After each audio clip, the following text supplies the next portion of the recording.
Pasca wafatnya Nabi Muhammad, dunia Islam tidak hanya menghadapi persoalan suksesi kepemimpinan, tetapi juga tantangan menjaga kesatuan umat di tengah keragaman interpretasi atas warisan wahyu.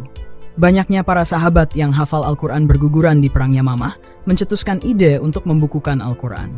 Di samping itu, Al-Quran yang selama hidup Nabi tersebar dalam bentuk hafalan dan catatan-catatan terpisah, mulai menjadi subjek perdebatan ketika perbedaan qiraat muncul di berbagai wilayah, khususnya di pusat-pusat kekuasaan baru seperti Kufah, Basrah, dan Syam. Dalam suasana inilah proyek kodifikasi Utsman bin Affan lahir, bukan semata sebagai upaya penertiban teks suci, melainkan juga sebagai langkah politis untuk mengonsolidasikan otoritas kekhalifahan di bawah payung satu versi yang tak terbantahkan. Pada masa awal Islam, otoritas keagamaan masih terdistribusi di antara para sahabat senior yang masing-masing memiliki pengikut dan metode periwayatan sendiri. Abdullah bin Mas'ud misalnya, bukan sekadar penghafal Quran, melainkan simbol independensi intelektual Kufah. Selama bertahun-tahun, ia mengajarkan bacaannya kepada murid-muridnya, yang kelak membentuk mazhab qiraat tersendiri. Di sisi lain, Zaid bin Thabit, figur yang lebih muda namun dekat dengan elit Madinah, dipilih oleh Utsman untuk memimpin proyek kodifikasi. Pilihan ini tidak lepas dari pertimbangan politik. Zaid adalah Anshor, kelompok yang bisa menjadi penyeimbang antara kepentingan Quraisy dan daerah, sekaligus sosok yang loyal pada kekhalifahan. Namun, kebijakan Utsman untuk membakukan mushaf dan memusnahkan versi lain menuai resistensi. Ibnu Mas'ud, dengan basis dukungan yang kuat di Kufah, melihat tindakan ini sebagai upaya marginalisasi terhadap otoritas lokal. Riwayat-riwayat yang menyebut penolakannya, seperti dalam Al-Mustadrak, karya Al-Hakim dan Tafsir At-Tabari, menunjukkan bahwa konflik ini bukan sekadar perselisihan teks bacaan, melainkan pergumulan antara sentralisasi kekuasaan dan otonomi keilmuan. Ketika Utsman memerintahkan pembakaran mushaf pribadi, yang terjadi adalah pemusnahan sumber-sumber alternatif yang berpotensi mengganggu hegemoni versi resmi. Langkah Utsman tidak bisa dilepaskan dari konteks gejolak politik saat itu. Ekspansi Islam yang cepat melahirkan pusat-pusat kekuatan baru dengan identitas keagamaan yang berbeda-beda. Jika pada masa Abu Bakar dan Umar, perbedaan qiraat masih bisa dikelola secara informal, di era Utsman, ancaman perpecahan menjadi terlalu nyata, terutama setelah munculnya kelompok-kelompok oposisi yang mempertanyakan legitimasi kekhalifahan. Dengan menyeragamkan mushaf, Utsman bukan hanya menyelamatkan umat dari perpecahan, tetapi juga mengukuhkan posisi Madinah sebagai satu-satunya sumber otoritas keagamaan yang sah. Namun di balik narasi pemersatu ini, tersimpan konflik kepentingan yang lebih dalam. Pilihan untuk menggunakan dialek Quraisy, sebagaimana tercatat dalam Itqan fi Ulumil Quran karya As-Suyuti, tidak hanya bersifat linguistik, melainkan juga politis. Karena mengukuhkan dominasi suku Nabi atas wilayah-wilayah taklukan, disinilah Ibnu Mas'ud menjadi representasi perlawanan. Penolakannya terhadap mushaf Utsmani adalah penolakan terhadap monopoli penafsiran oleh pusat kekuasaan. Narasi ini diperkuat oleh sejarawan seperti Al-Baladhuri dalam Ansab Al-Asiraf yang mencatat ketegangan antara Kufah dan Madinah sebagai bagian dari persaingan panjang antara elit lama dan baru. Dengan demikian, kodifikasi Al-Quran di masa Utsman tidak bisa dilihat sebagai murni proyek keagamaan, melainkan sebagai bagian dari strategi politik yang lebih besar.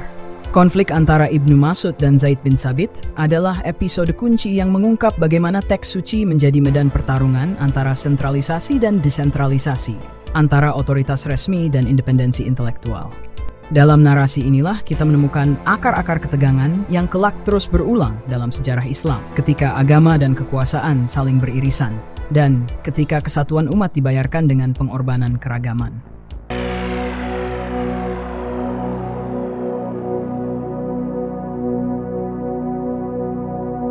Di balik proyek monumental kodifikasi Al-Quran, tersembunyi pertarungan pengaruh yang melibatkan jaringan kekuasaan, kesukuan, dan kepentingan intelektual. Dua tokoh utama, Abdullah bin Mas'ud dan Zaid bin Thabit, tidak hanya mewakili perbedaan metodologi dalam periwayatan Al-Quran, tetapi juga menjadi simbol dari dua kutub politik yang bersaing, otoritas lokal versus sentralisasi kekhalifahan.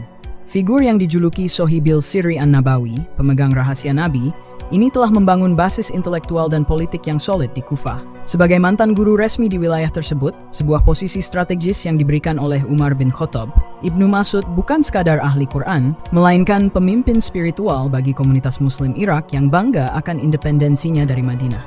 Catatan Ad-Dahabi dalam Syiar Alam An-Nubala mengungkapkan bahwa Ibnu Mas'ud secara terbuka meragukan kapasitas Zaid bin Thabit dengan menyatakan, Aku telah belajar langsung dari Nabi 70 surah ketika Zaid masih memegang tali kekang unta. Pernyataan ini bukan sekadar klaim keilmuan, melainkan tantangan politik terhadap legitimasi proyek kodifikasi Utsmani.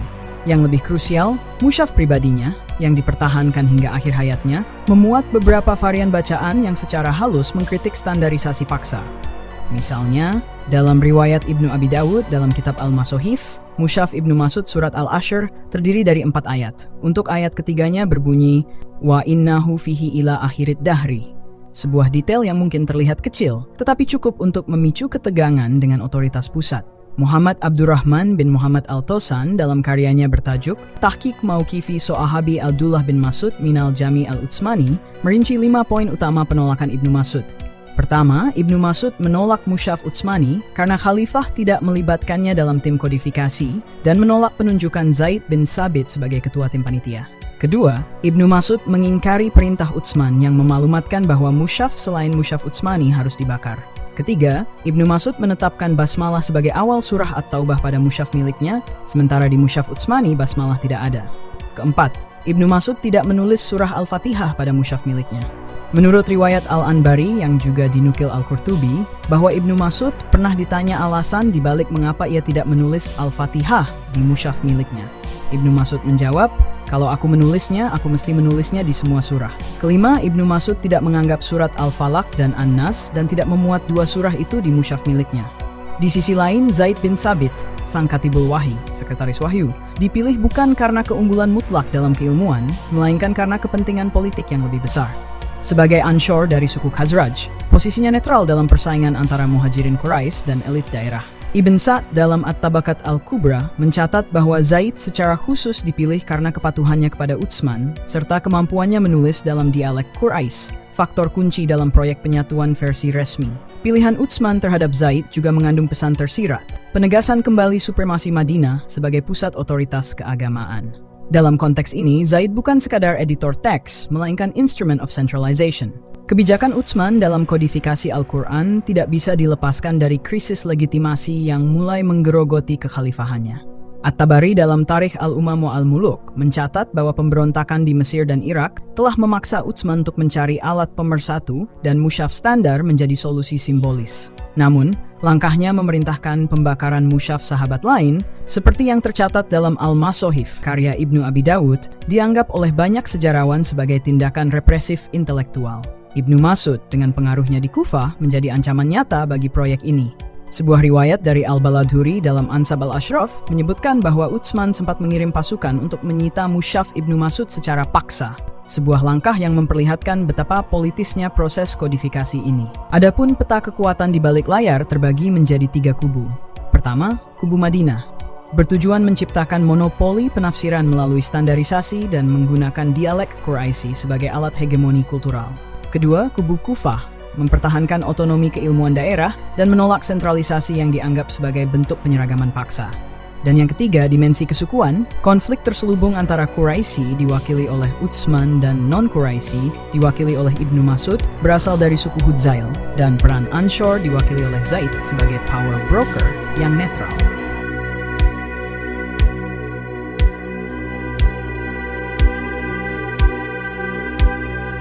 Kebijakan Utsman dalam memusatkan otoritas Al-Quran melalui mushaf standar pada akhirnya berhasil dilaksanakan. Tetapi kemenangan ini datang dengan konsekuensi yang membentuk lanskap keagamaan dan politik Islam secara permanen. Proses penyatuan mushaf tidak hanya mengubur variasi qiraat yang sahih, tetapi juga menandai dimulainya era baru di mana negara memiliki hak prerogatif dalam menentukan versi resmi teks suci. Ibnu Mas'ud, sang penentang utama, terpaksa mengakui otoritas mushaf Utsmani meskipun dengan hati yang berat. Sebuah kekalahan simbolis yang mencerminkan semakin menyempitnya ruang bagi otoritas keagamaan di luar struktur kekuasaan. Namun resistensi Ibnu Mas'ud tidak sepenuhnya padam. Meskipun mushaf fisiknya disita dan dihancurkan, pengaruhnya tetap hidup melalui murid-muridnya di Kufah, yang terus mempertahankan tradisi qiraatnya secara lisan. Fakta ini tercatat dalam karya-karya klasik seperti Tobaqat al-Qurra karya Ibn al-Jazari, yang menunjukkan bahwa meskipun Utsman berhasil memonopoli teks tertulis, ia tidak sepenuhnya mampu memberangus keberagaman dalam tradisi lisan. Kelak, beberapa varian bacaan Ibnu Mas'ud tetap diakui dalam kanon qiraat Sabah, meskipun statusnya tidak lagi setara dengan versi resmi. Di sisi lain, Zaid bin Thabit muncul sebagai pemenang yang ambigu. Di satu sisi, namanya terukir dalam sejarah sebagai penyusun utama Mushaf Utsmani, sebuah prestasi yang memberinya legitimasi abadi.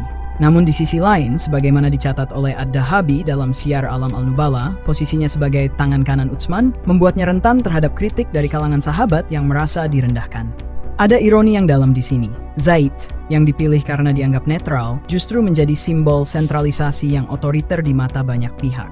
Bagi Utsman sendiri, keberhasilan proyek kodifikasi ternyata tidak mampu menyelamatkannya dari gelombang oposisi politik yang semakin besar. Kebijakan-kebijakannya yang sentralistik, termasuk dalam urusan musyaf, justru menjadi salah satu pemicu ketidakpuasan yang berujung pada pemberontakan dan akhirnya pembunuhannya. Sejarawan seperti At-Tabari dalam Tarikh Al-Umam wa Al-Muluk melihat tragedi ini sebagai paradoks. Upaya Utsman untuk menyatukan umat melalui standarisasi musyaf justru memperuncing polarisasi, karena dianggap sebagai bagian dari pola nepotisme dan sentralisasi kekuasaan yang lebih luas. Warisan terbesar dari konflik ini adalah terciptanya preseden berbahaya dalam hubungan antara agama dan negara. Mushaf Utsmani, meski secara teologis diakui keotentikannya, telah membuka jalan bagi penguasa muslim berikutnya untuk ikut campur dalam urusan penafsiran agama. Pola ini akan terulang kembali dalam sejarah Islam, mulai dari kasus Mihnah di era Al-Mamun hingga intervensi penguasa modern dalam fatwa-fatwa keagamaan. Namun, di balik semua dampak politik tersebut, ada pelajaran penting yang tersisa. Perlawanan Ibnu Mas'ud mengajarkan bahwa otoritas keagamaan tidak boleh sepenuhnya tunduk pada kekuasaan politik. Meskipun kalah dalam pertarungan jangka pendek, semangatnya untuk mempertahankan independensi intelektual terus menginspirasi para ulama di kemudian hari yang berusaha menjaga jarak kritis dari penguasa. Dalam konteks inilah kita bisa memahami mengapa tradisi Islam klasik tetap mempertahankan berbagai versi qiraat sebagai pengingat halus bahwa kebenaran ilahi tidak pernah bisa sepenuhnya dimonopoli oleh otoritas manapun, termasuk negara.